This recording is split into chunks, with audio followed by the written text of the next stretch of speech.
പ്രകാശം പരത്തുന്ന ഒരു പെൺകുട്ടി. ടി പത്മനാഭൻ. വായന ശ്രീനിജ സുനീഷ് മുല്ലപ്പള്ളി. വരിവരിയായി നിൽക്കുന്ന കാറ്റാടി മരങ്ങളിലൊന്നിൻ്റെ ചുവട്ടിലാണ് ഞാനിരിക്കുന്നത്. എൻ്റെ മുമ്പിൽ ഇടിഞ്ഞു പൊളിഞ്ഞൊരു കോട്ടയാണ്. കടലിലേക്ക് തള്ളി നിൽക്കുന്ന ഒരു പാറമേലാണ് കോട്ട. ആര് പണിതുവെന്നോ എപ്പോൾ പണിതുവെന്നോ ഒന്നും എനിക്ക് നിശ്ചയമില്ല. ഒരുപക്ഷെ ഈ ഭൂമി ഉണ്ടായ നാൾക്കു മുതലേ ഈ കോട്ടയും ഇവിടെ ഉണ്ടായിരിക്കാം. എൻ്റെ ചെറുപ്പത്തിൽ എനിക്കങ്ങനെ തോന്നിയിട്ടുണ്ട്. ഇന്നും അങ്ങനെ തോന്നുന്നു. ഓർമ്മ വെച്ച നാൾ മുതൽക്കേ ഞാൻ ചുറ്റിത്തിരിയാൻ തുടങ്ങിയിരിക്കുകയാണ്. അനുഭവങ്ങളുടെ വിഴുപ്പുപാണ്ഡവും പേറി ജീവിതത്തിൻ്റെ ദുർഗമങ്ങളായ വഴികളിലൂടെ ഞാൻ സഞ്ചരിക്കുന്നു. പല നാടുകളും കണ്ടു, പലരുമായി ഇടപഴകി. പക്ഷേ അസ്വസ്ഥമായ എൻ്റെ മനസ്സിന് സമാധാനം ലഭിച്ചുവോ? ഇല്ല. എങ്കിലും ഈ പഴയ നഗരത്തിലേക്ക് തിരിച്ചു വരുമ്പോഴൊക്കെ എന്തെന്നില്ലാത്തൊരാശ്വാസം എനിക്ക് ലഭിക്കാറുണ്ട്. നൂറ്റാണ്ടുകൾക്ക് മുമ്പ് ഞാൻ വിട്ടുപിരിഞ്ഞ എൻ്റെ അമ്മയാണ് ഈ നഗരം. ഇവിടുത്തെ ഇടുങ്ങിയ തെരുവുകളും വലിയ മൈതാനവും അമ്പലവും പള്ളിയും എല്ലാറ്റിനുമുപരിയായി ഈ ഇടിഞ്ഞു പൊളിഞ്ഞ കോട്ടയും എൻ്റെ സ്വന്തമാണെന്ന് എനിക്ക് തോന്നുന്നു. ഇവിടുത്തെ ഓരോ മണൽത്തരിയും എനിക്ക് വേണ്ടി സൃഷ്ടിക്കപ്പെട്ടതാണ്. ഇവിടെ വച്ചാണ് ഞാനൊരു കൊല്ലം മുമ്പ് ഒരു പുതിയ മനുഷ്യനായത്.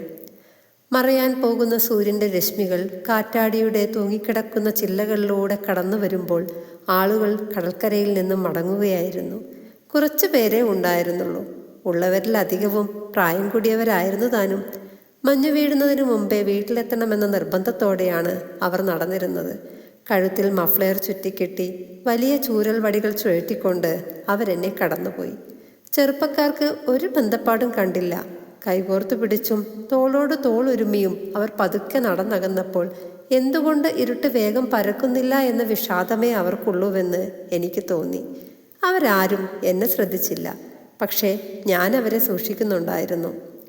കുറേ മുമ്പായിരുന്നുവെങ്കിൽ ഞാൻ അവരെ നോക്കി അസൂയപ്പെട്ടേനെ. ഒരു നെടുവീർപ്പോടെ പറഞ്ഞുവെന്നും വരും. ആഹ്ലാദിക്കാൻ മാത്രം പിറന്ന ഭാഗ്യശാലികൾ. ആഹ്ലാദം. എനിക്ക് ചിരി വരുന്നു. കാരണമുണ്ട്. എനിക്കറിയാം അവരിൽ വലിയൊരു ഭാഗം ആഹ്ലാദിക്കാൻ കഴിയാത്തവരാണെന്ന്. കൃത്രിമമായ ഒരാവരണം അണിഞ്ഞുകൊണ്ട് അവരെവിടേക്കോ ഒഴുകിപ്പോവുകയാണ്. ആത്മവഞ്ചനയുടെ ഏത് വൈതരണിയിലേക്കോ. ഒന്നിനോടും അവർ ബന്ധം സ്ഥാപിക്കുന്നില്ല. ഒന്നിനോടും ബന്ധം സ്ഥാപിക്കാൻ അവർക്ക് കഴിയുകയുമില്ല. മനുഷ്യൻ്റെ കെട്ടുപിണഞ്ഞു കിടക്കുന്ന ബന്ധങ്ങളെക്കുറിച്ച് ഞാൻ ആലോചിച്ചു. പണ്ടും പലപ്പോഴും അങ്ങനെ ആലോചിച്ചിട്ടുണ്ട്. എങ്കിലും അന്നൊന്നും അവ അഴിച്ചു നീക്കുവാൻ കഴിയുന്ന കുരുക്കുകളാണെന്ന് മനസ്സിലായിരുന്നില്ല. പക്ഷേ ഇന്നെനിക്ക് മനസ്സിലായോ? ഞാൻ സ്വയം ചോദിച്ചു. എൻ്റെ സ്വന്തം കുരുക്കുകൾ ഞാൻ അഴിച്ചു നീക്കി കഴിഞ്ഞുവോ? ഹൃദയത്തിലെ പഴയ മുറിവ് വീണ്ടും പൊട്ടിച്ചോര കിനിയുവാൻ തുടങ്ങി. എൻ്റെ മനസ്സ് അസ്വസ്ഥമാവുകയാണ്. അപ്പോഴാണ് ആ ശബ്ദം കേട്ടത്. ആരോ പൊട്ടിച്ചിരിക്കുന്നു. ഞാൻ തിരിഞ്ഞു നോക്കി. പ്രകാശം പരത്തുന്ന ആ പെൺകുട്ടി. ഞാൻ അത്ഭുതപ്പെട്ടില്ല. അവളെ ഞാൻ എപ്പോഴും എവിടെയും പ്രതീക്ഷിക്കാറുണ്ട്. ഇരുട്ടു നിറഞ്ഞു കിടന്നിരുന്ന എൻ്റെ ജീവിതത്തിൽ ഒരു കൊള്ളിമീൻ പോലെ അവൾ പെട്ടെന്ന് മിന്നിമറിയുകയാണുണ്ടായത്. മായാത്ത ഓർമ്മയായി അവൾ അവശേഷിക്കുകയും ചെയ്തു. എൻ്റെ ആത്മാവിലെന്ന് തന്നെ പറയട്ടെ, അവളെ ഞാൻ വീണ്ടും കാണുകയാണ്. എൻ്റെ ശരീരത്തിലെ ഓരോ അണുവും ത്രസിച്ചു. അവളുടെ കൂടെ അവളുടെ അനുജത്തിയും അനുജനും ഉണ്ടായിരുന്നു. രണ്ടുപേരെയും കൂട്ടി പൂഴി വിരിച്ച നടപ്പാതയിലൂടെ അവൾ നടന്നു വരികയാണ്. പാവാടയ്ക്ക് പുറമെ റെയിൻബോ ജോർജറ്റിൻ്റെ ഒരു ധാവണി കൂടി അവൾ ചുറ്റിയിരുന്നു. അവൾ അല്പം വലുതായിട്ടുണ്ട്. ആ പയ്യൻ ചരടിൽ കെട്ടിയ ഒരു തകര വിമാനം ഉറക്കെ കറക്കിക്കൊണ്ടിരുന്നു. എന്തോ പറഞ്ഞ് അവൾ ഉറക്കെ ചിരിച്ചു. വല്ല തമാശയുമായിരിക്കാം. അവരുടെ ലോകത്തിൽ തമാശയ്ക്ക് മാത്രമേ സ്ഥാനമുള്ളൂ. എൻ്റെ മുമ്പിലൂടെ കടന്നു പോയപ്പോൾ ഞാൻ അവളെ നല്ലപോലെ കണ്ടു. വിശുദ്ധിയുടെ കണ്ണാടിയായിരുന്നു ആ മുഖം. അതങ്ങനെ തന്നെ ആയിരിക്കുകയും ചെയ്യും. സന്ധ്യയുടെ നേരിയ വെളിച്ചത്തിൽ ആ മരച്ചുവട്ടിൽ ഒരു ശിലാപ്രതിമ പോലെ ഇരിക്കുന്ന എന്നെ കാണുമ്പോൾ അവൾ ഭയപ്പെട്ടു പോകുമെന്നാണ് ഞാൻ വിചാരിച്ചത്. എന്നെ അവൾ നോക്കുമെന്ന് എനിക്ക് നല്ല ഉറപ്പുണ്ടായിരുന്നു. പ്രത്യേകിച്ച് കാരണമുണ്ടായിട്ടൊന്നുമല്ല. അവൾ എന്നെ നോക്കും, അത്ര തന്നെ. ഞാൻ കാത്തു നിൽക്കുകയായിരുന്നു. എൻ്റെ പ്രതീക്ഷ ശരിയായി. അവൾ എന്നെ നോക്കി. ഭയം കൊണ്ട് ചൂളിപ്പോകുന്നതിന് പകരം ആ കുട്ടി പുഞ്ചിരിച്ചു. അവൾ പേടിച്ചില്ല. എന്തിനാണ് പേടിക്കുന്നത്? ഞാനൊരു മനുഷ്യനല്ലേ. പക്ഷേ എത്ര പേർ അതറിയുന്നുണ്ട്? സ്വതവേ മനോഹരമായ ആ മുഖം അപ്പോൾ കൂടുതൽ മനോഹരമായി. എന്തുകൊണ്ടോ എൻ്റെ കണ്ണുകളിൽ വെള്ളം നിറഞ്ഞു. അതിർകവിഞ്ഞ ആനന്ദം നിമിത്തമായിരിക്കാം.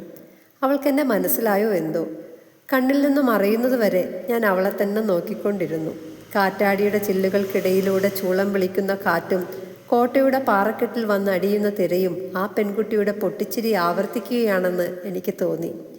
അന്തിച്ചുകപ്പ് പൂർണ്ണമായി മായുകയും ആകാശത്തിൻ്റെ കോണിൽ ഏതാനും നക്ഷത്രങ്ങൾ തെളിയുകയും ചെയ്തു. ഞാൻ ഇവിടെ നിന്ന് എഴുന്നേറ്റില്ല. മഞ്ഞണിഞ്ഞ പർവ്വതത്തിൻ്റെ ചരിവിൽ ധ്യാനലീനനായിരിക്കുന്ന ഒരു യോഗിയെപ്പോലെ ഞാൻ ഈ മരച്ചുവട്ടിലിരുന്നു. ഇറൻ പിടിച്ച അന്തരീക്ഷം, ഇരുട്ട്, എങ്ങും വിങ്ങി നിൽക്കുന്ന മോഹത, കടൽ പോലും തെല്ലടങ്ങിയിരിക്കുകയാണ്. ആ പെൺകുട്ടിയെ ആദ്യമായി കണ്ടുമുട്ടിയ ദിവസം ഞാൻ ഓർത്തു. നിഗൂഢമായ ഒരു ഉദ്ദേശം ഹൃദയത്തിൽ ഒളിപ്പിച്ചു വെച്ചുകൊണ്ട് ഇവിടുത്തെ തെരുവുകളിലൂടെ ഞാൻ അലയുകയായിരുന്നു. എന്നെ സ്നേഹിച്ചിരുന്ന ഏതാനും ചിലരെ രാവിലെ തന്നെ ചെന്ന് കണ്ടു. ഒരു തരത്തിലുള്ള മുന്നറിയിപ്പും ഉണ്ടായിരുന്നില്ല. എൻ്റെ പെരുമാറ്റം അവരെ അമ്പരിപ്പിച്ചുവെന്ന് തോന്നുന്നു. അവർ ചോദിച്ചപ്പോൾ ഞാൻ പറഞ്ഞു, വെറുതെ കണ്ടുപോകാൻ വന്നതാണ്. ഒരുപക്ഷെ അടുത്തൊന്നും ഇങ്ങോട്ട് വരാൻ തരപ്പെട്ടെന്ന് വരില്ല. എൻ്റെ ശബ്ദം അപ്പോൾ ഇടറിയിരിക്കണം. എങ്കിലും ഞാൻ പറഞ്ഞത് അവർ വിശ്വസിച്ചു. ഒരിടത്തും സ്ഥിരമായി നിൽക്കുന്നവനല്ല ഞാനെന്ന് അവർക്കറിയാം. നടന്ന വഴികളിലൂടെ തന്നെ വീണ്ടും നടന്നു. അമ്പലത്തിൻ്റെയും പള്ളിയുടെയും മുമ്പിലൂടെ പോയി മൈതാനത്തിൽ കുറേ നേരം ചെന്നിരുന്നു. അവിടെ നിന്ന് എഴുന്നേറ്റ് വീണ്ടും ചുറ്റുവാൻ തുടങ്ങി. ഒരു മുക്കും മൂലയും ഒഴിച്ചു വെച്ചില്ല. എല്ലായിടത്തും ചെന്നു. ഒടുവിൽ തിയേറ്ററിൻ്റെ മുമ്പിലെത്തി. അവിടെ അല്പനേരം വെറുതെ നിന്നപ്പോൾ തോന്നി, എന്തുകൊണ്ടൊരു സിനിമ കണ്ടുകൂടാ? സിനിമ ഞാൻ എപ്പോഴും ഇഷ്ടപ്പെട്ടിരുന്നു. എന്തിന് അങ്ങനെ സിനിമയെക്കുറിച്ച് മാത്രമായി പറയുന്നു? ഈ ലോകത്തിലുള്ള സുന്ദരങ്ങളായ എല്ലാ വസ്തുക്കളും എനിക്കിഷ്ടമായിരുന്നുവല്ലോ. സന്ധ്യയോടുകൂടി കളി അവസാനിക്കും. അതിനുശേഷം വേണ്ടത്ര സമയമുണ്ട്. എവിടെ വേണമെങ്കിലും പോകാം. കീശയിൽ പണമുണ്ട്. ഹോട്ടലിൽ മുറിയെടുക്കുന്നതിന് ഒരു മുടക്കവുമില്ല. വേണമെങ്കിൽ ഞാൻ താമസിക്കുന്നിടത്തേക്ക് തന്നെ തിരിച്ചു പോകാം. അവിടെ എൻ്റെ കിടക്കയിൽ സുഖമായി കിടന്നതിന് ശേഷം ഞാൻ വിഷം കുടിച്ചു മരിക്കുവാൻ തീർച്ചപ്പെടുത്തി കഴിഞ്ഞിരുന്നു. എങ്ങനെയാണ് അത്തരത്തിലുള്ളൊരു തീരുമാനത്തിലെത്തിയത് എന്നതിനെക്കുറിച്ച് ഒന്നും തന്നെ പറയുവാൻ എനിക്ക് കഴിയുകയില്ല. എൻ്റെ ജീവിതത്തിൽ പിന്നിട്ട ഓരോ നിമിഷവും ഉത്കടമായ വിഷാദവും നിരാശയും നിറഞ്ഞതായിരുന്നു. എന്നെ നശിപ്പിക്കുവാൻ തക്കം പാർത്തിരുന്നവരാണ് ഞാൻ കണ്ടുമുട്ടുന്ന ഓരോരുത്തരും എന്നായിരുന്നു എൻ്റെ വിശ്വാസം. അതിനാൽ ഞാൻ എല്ലാവരെയും വെറുക്കുകയും ഭയപ്പെടുകയും ചെയ്തു. സംശയത്തിൻ്റെ പടർന്നു കത്തുന്ന ഒരു പന്തം ഹൃദയത്തിൽ സദാ ആളിക്കൊണ്ടിരുന്നു. എങ്കിലും കുറച്ചു പേരെ എല്ലാം മറന്ന് സ്നേഹിക്കുകയുണ്ടായി. അവർക്കും എന്നെ മനസ്സിലാക്കുവാൻ കഴിഞ്ഞില്ല. ജീവിതം ദുസ്സഹമായി തീർന്നു. എൻ്റെ ബാല്യം ആനന്ദം നിറഞ്ഞൊരു സ്വപ്നം പോലെ കഴിഞ്ഞ ഒന്നായിരുന്നു. അന്നേ തുടങ്ങിയിരുന്നു ആ വീർപ്പുമുട്ടൽ. ഒടുവിൽ സഹിച്ചിരിക്കുവാൻ അല്പം പോലും കഴിയുകയില്ല എന്ന ഘട്ടം വന്നപ്പോൾ ആത്മഹത്യ ചെയ്യുവാൻ ഉറച്ചു. മരണത്തോടുകൂടി ഏത് വേദനയാണ് അവസാനിക്കാത്തത്? അന്ന് വിഷം നിറച്ചൊരു കുപ്പിയുമായി തിയേറ്ററിൽ ചെന്നിരുന്നപ്പോൾ ഞാൻ സ്വയം പറഞ്ഞു, മരിക്കണം, എന്നാലേ സുഖവും സ്വാതന്ത്ര്യവും ലഭിക്കുകയുള്ളൂ. ഏറ്റവും പിറകിലുള്ള സീറ്റിലായിരുന്നു ഞാനിരുന്നത്. മേറ്റിനി ആയതിനാൽ ആളുകൾ കുറവായിരുന്നു. ഞാനതിൽ സന്തോഷിച്ചു. ഒരലട്ടും കൂടാതെ പടം കാണാമല്ലോ. കളി തുടങ്ങാറായപ്പോഴേക്കും ഒരു പെൺകുട്ടിയും അവളുടെ പിന്നാലെ 2 ചെറിയ കുട്ടികളും കടന്നു വന്നു. അവർ വന്നത് തന്നെ വലിയ ശബ്ദമുണ്ടാക്കിക്കൊണ്ടായിരുന്നു. സാധാരണ കുട്ടികളിൽ കാണാറുള്ള ഉത്കണ്ഠയോ പരിഭ്രമമോ ഒന്നും തന്നെ അവരിൽ കണ്ടില്ല. ആ പെൺകുട്ടി ഒരു മൂളിപ്പാട്ട് പാടി തിയേറ്റർ മുഴുവൻ അലക്ഷ്യമായി കണ്ണോടിച്ചു. അപ്പോൾ ഞാൻ പ്രാർത്ഥിക്കുകയായിരുന്നു, ദൈവമേ, ആ കുട്ടികളെ എൻ്റെ അടുത്തേക്ക് അയക്കരുതേ. ഈ അവസാന നിമിഷങ്ങളിൽ ഞാൻ അനുഭവിക്കുന്ന സമാധാനം അവർക്കെടുത്തും. ഈ തിയേറ്ററിൽ വേണ്ടത്ര സ്ഥലമുണ്ട്. എവിടെയെങ്കിലും പോയി അവരിയ്ക്കട്ടെ. ഇവിടെ മാത്രം വേണ്ട. ഞാൻ അങ്ങനെ പ്രാർത്ഥിച്ചു കൊണ്ടിരിക്കെ അവൾ എൻ്റെ അരികിലായി വന്നിരുന്നു. അവളുടെ പിന്നാലെ ആ 2 ചെറിയ കുട്ടികളും. ഞാൻ അങ്ങോട്ടേക്ക് നോക്കിയതേയില്ല.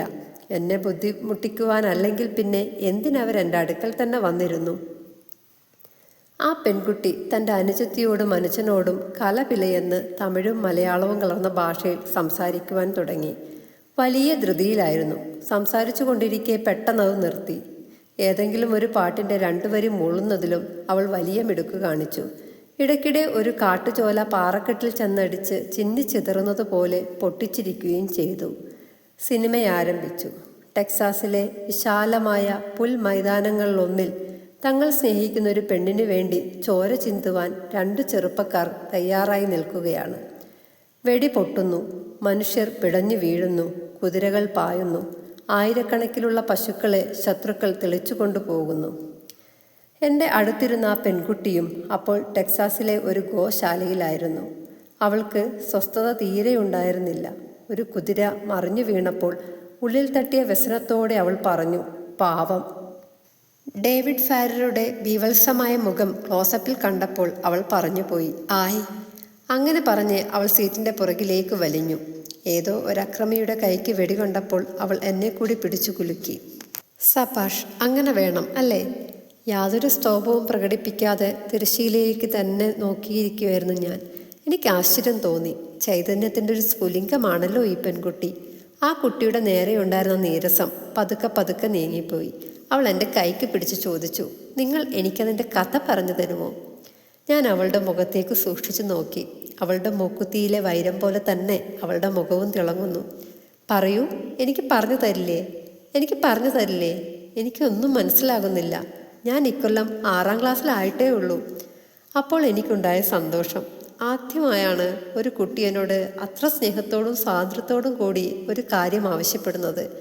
ഞാൻ ഇട്ടിരുന്ന കുപ്പായം വില കുറഞ്ഞതും കീറിയതുമായിരുന്നു. ഞാൻ മുടി ചെക്കിയിട്ടില്ല, ഷേവ് ചെയ്തിട്ടില്ല. എന്നിട്ടും ഒരു ഇംഗ്ലീഷ് സിനിമയുടെ കഥ പറഞ്ഞു കൊടുക്കുവാനുള്ള കഴിവ് എനിക്കുണ്ടെന്ന് ആ പെൺകുട്ടിക്ക് തോന്നിയല്ലോ.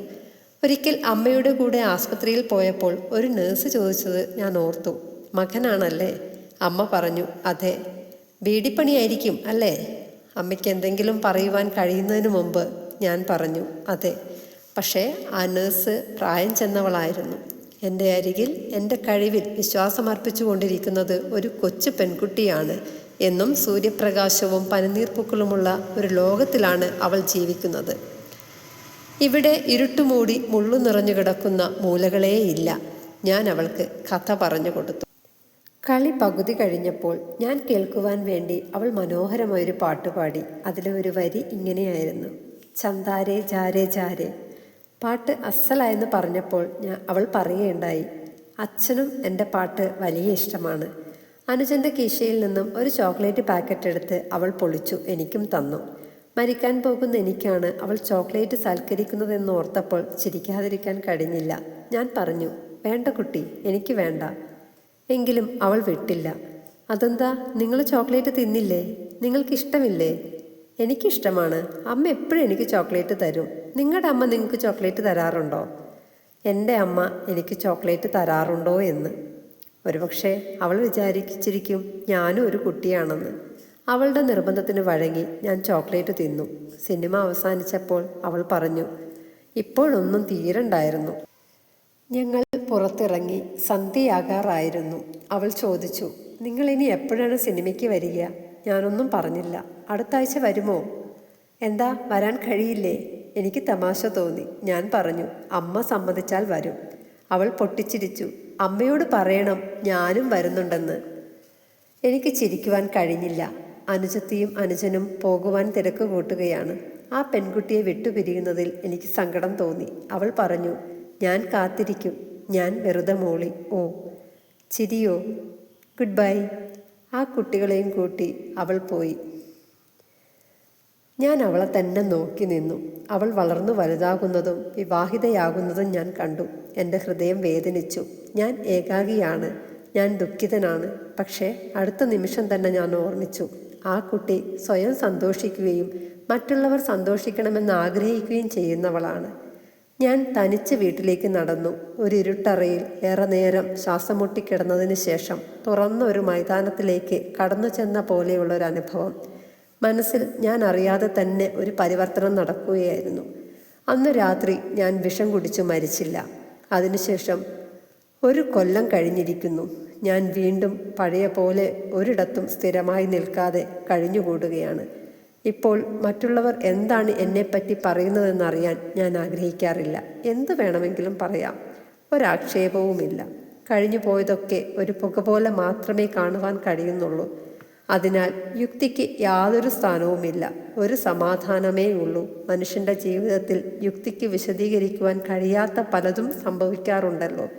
മഞ്ഞ് നല്ലപോലെ വീണു തുടങ്ങി. ഞാൻ പോവുകയാണ്. പ്രകാശം പരത്തുന്ന ആ പെൺകുട്ടിയെ വീണ്ടും കണ്ടുമുട്ടാതിരിക്കില്ല. ഒരുപക്ഷെ 400-500 കൊല്ലങ്ങൾക്ക് ശേഷമായിരിക്കാം. ഞാനടക്കമുള്ള എല്ലാ മനുഷ്യരും ഒരു വഴിത്തിരിവിൽ സംശയിച്ചു നിൽക്കുന്നവനായിരിക്കും. അപ്പോഴാണ് നീ പൊയ്ക്കളയരുതേ.